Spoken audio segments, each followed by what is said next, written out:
I should have known something was wrong when I saw the moving truck in my driveway. After teaching online classes all day, my brain was fuzzy, and at first, I thought I'd pulled up to the wrong house. But no, this was definitely my childhood home, the one my parents left me when they passed.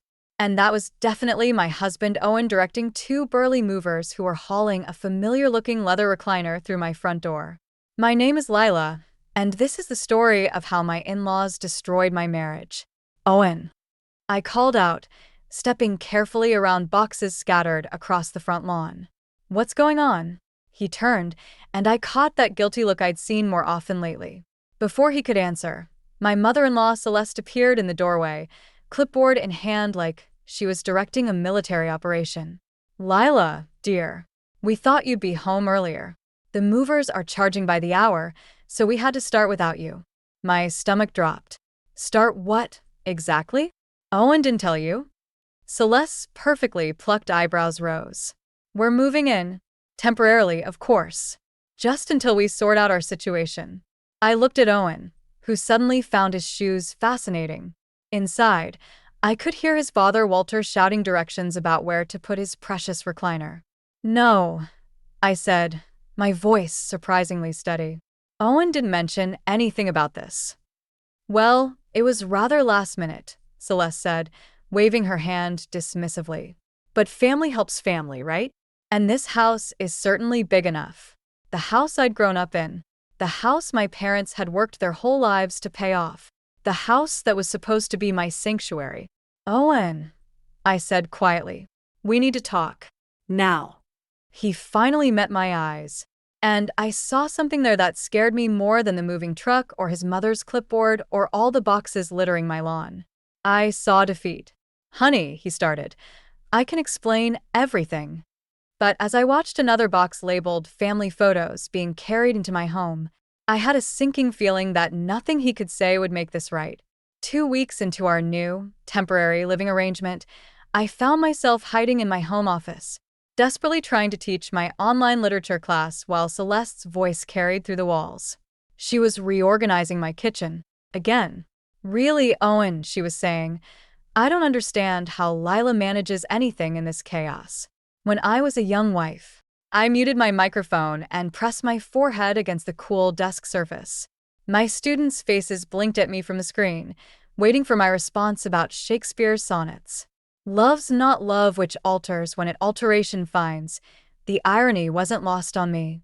A knock at my office door made me jump. Lila. It was Owen, his voice hesitant. Mom made lunch. I'm teaching, I said, unmuting myself to answer a student's question about iambic pentameter. You need to eat something, he persisted. Then lower, please. She's trying. I ended my class 10 minutes early, my stomach in knots. In the kitchen, Walter was sprawled in his recliner, which now dominated my living room, watching golf at full volume. Celeste had rearranged my grandmother's china cabinet to make room for her own collection of porcelain birds. There you are. Celeste beamed, setting down a plate of something that definitely wasn't my usual lunch salad. I made my famous tuna casserole, the way Owen likes it. I stared at the glob of mayo-heavy casserole. I'm actually vegetarian. Since when? Owen asked, frowning. Since college.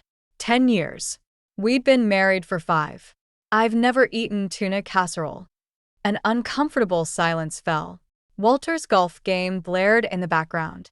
Well, Celeste said finally, her smile tightening.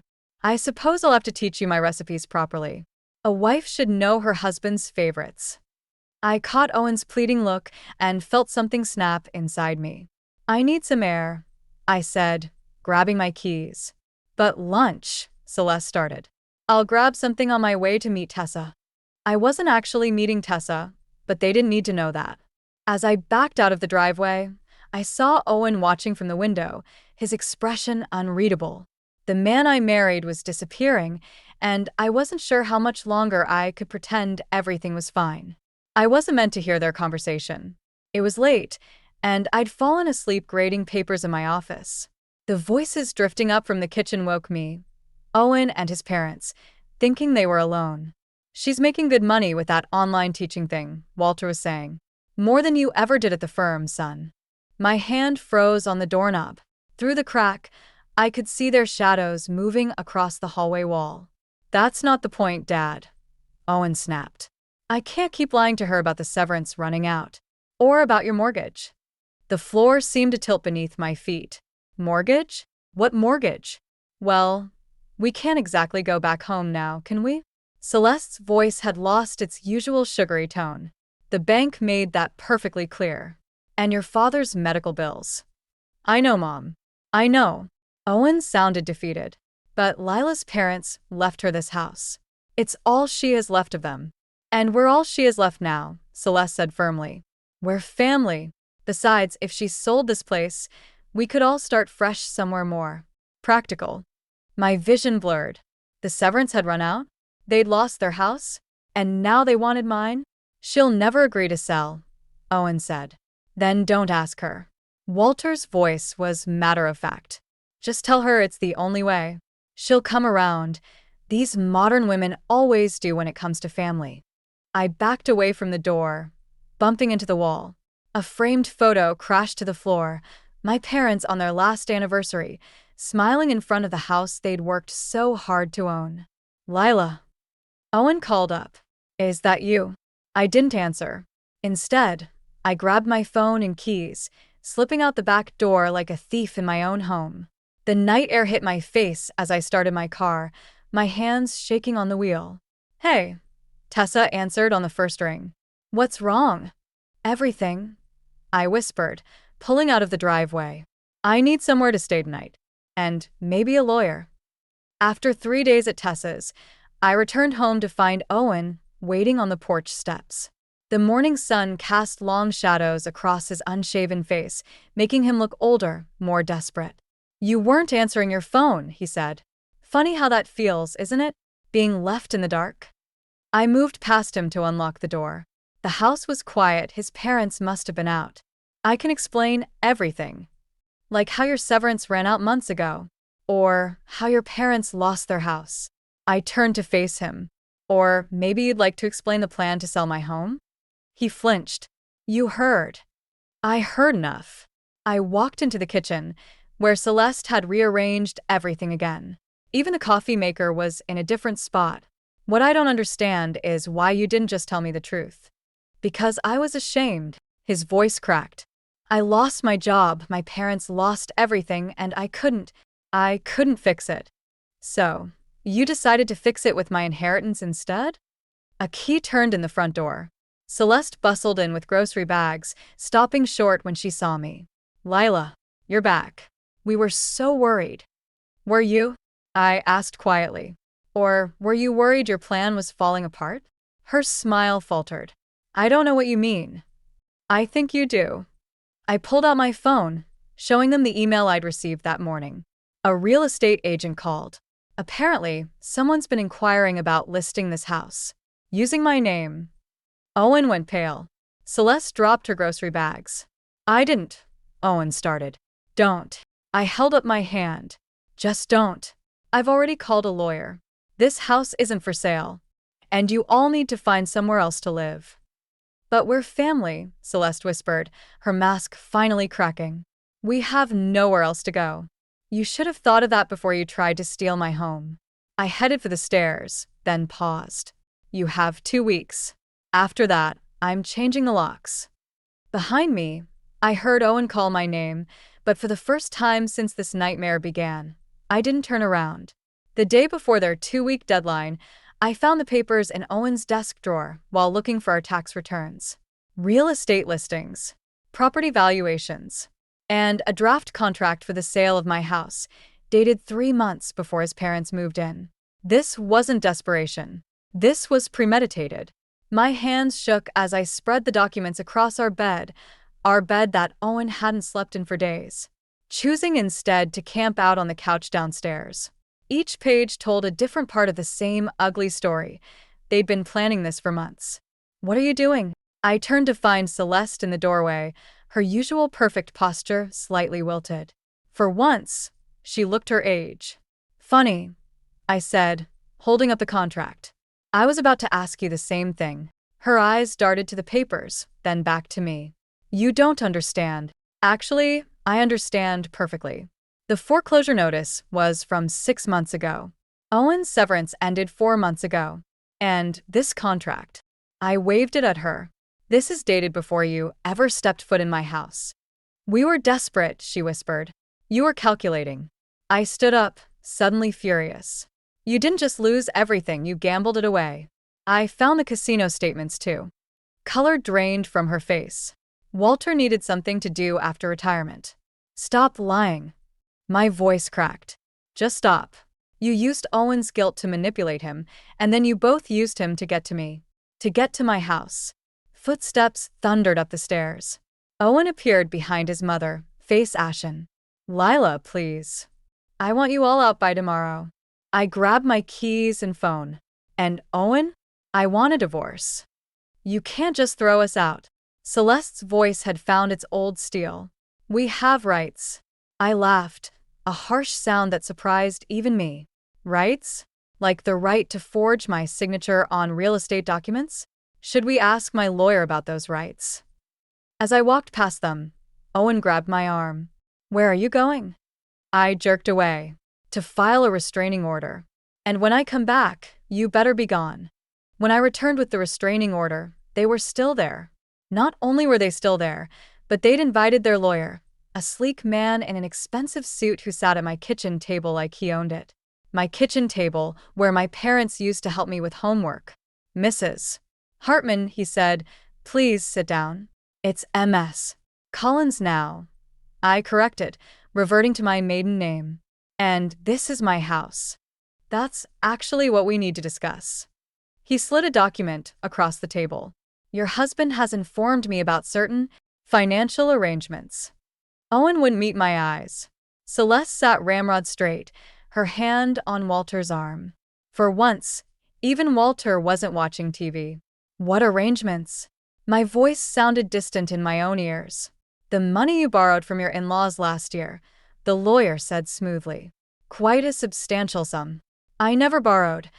I stopped, seeing Owen's face. What did you do? We needed it for the roof repairs, Owen whispered. Remember? You were so worried about preserving your parents' house. The room tilted. The roof repairs. $15,000. Money I thought had come from Owen's savings. You forged my signature. The realization hit like a physical blow. You made it look like I borrowed money from your parents. We have documentation, the lawyer said. And without repayment, we'll need to discuss liquidating assets. My hands shook as I picked up my phone. Tessa? Get Mark over here now. Mark, my friend's husband and thankfully my new lawyer. Lila. Owen started.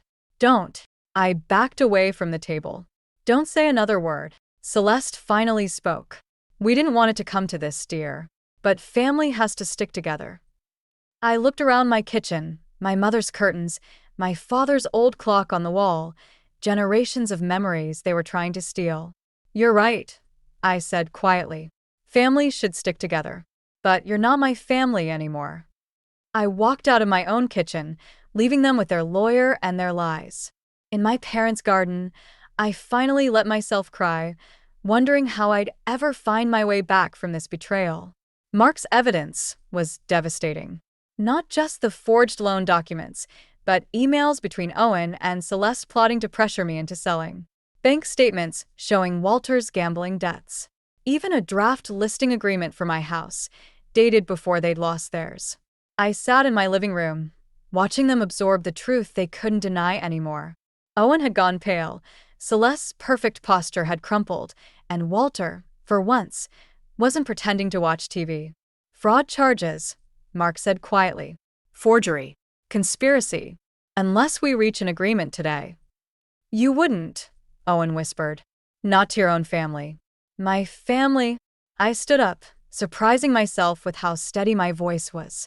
My family built this house. My family taught me that love doesn't come with conditions. You're just people who tried to steal what wasn't yours. Celeste suddenly lurched forward, grabbing my hand. Her carefully manicured nails dug into my skin.